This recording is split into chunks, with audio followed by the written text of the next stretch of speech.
Hello guys, welcome to this video. My name is Arun and today in this JavaScript tutorial I will show you what is unshift and shift method. In my last video I had shown what is push and pop method. If you haven't watched my last few videos, I will provide the playlist link in description. Please go to description and check all those videos.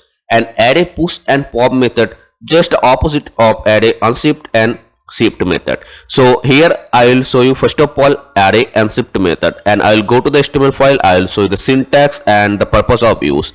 So here this is the HTML file, and here I have added one array and store in this ARR variable. So the syntax is the array variable name. So for me the variable name is ARR, so I have written this one. After that the method name is unshift.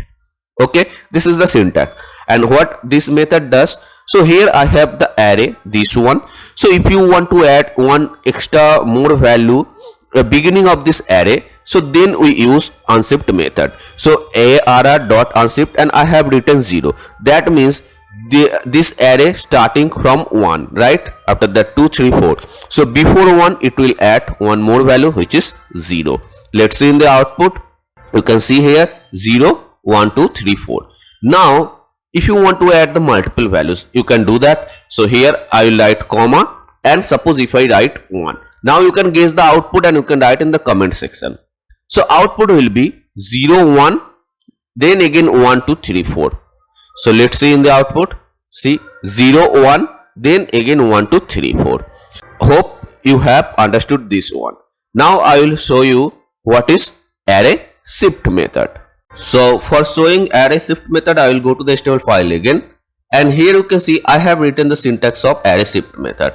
So what is the syntax? The array variable name, this one for me, and the method name shift. Okay, and this, after using this method, I have stored in this new array variable and I console this one. So what this method does? This method remove one value from beginning of this array. So in this new array variable, I will get the first value of this array, 1. So let's see in the browser. So here you can see I'm getting 1.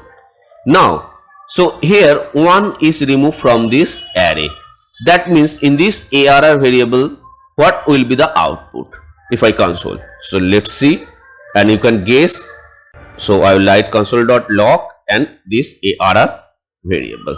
If you have guessed already, output will be 2 3 4, then you are right, because 1 is already removed using this method. So the remaining 2 3 4, so output will be 2 3 4. Let's see. You can see 1 is removed and the output is 2 3 4. Hope it is clear. If you find this video is helpful, so please like this video. Also subscribe my channel to get more update in JavaScript.